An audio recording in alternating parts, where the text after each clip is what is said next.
వేములవాడ రాజన్న ఆలయ కొత్త incharge ఈవోగా DRDO Radhabai బాధ్యతలు చేపట్టారు. వేములవాడ శ్రీ రాజరాజేశ్వర స్వామి ఇన్ఛార్జు కార్యనిర్వహణ అధికారిగా డిఆర్డీఓ రాధాబాయ్ బాధ్యతలు చేపట్టారు. శుక్రవారం రోజున జరిగిన కార్యక్రమం సందర్భంగా ఆమె ముందుగా వేములవాడ రాజన్నను దర్శించుకొని ప్రసాదాలు స్వీకరించారు. ఈ సందర్భంగా కళ్యాణ మండపంలో వేద ఆశీర్వాదం అనంతరం ఏఈఓ శ్రీనివాస్ ఆర్డీఓ రాధాబాయిని శేషవస్త్రం అందజేసి లడ్డు ప్రసాదాలతో సత్కరించారు.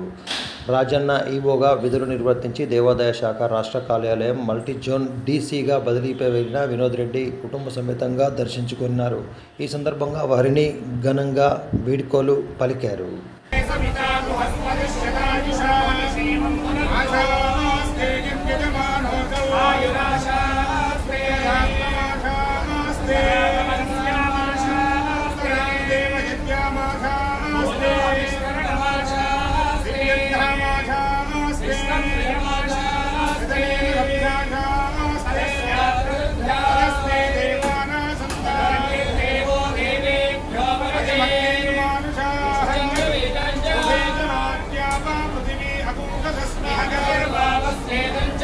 దేవి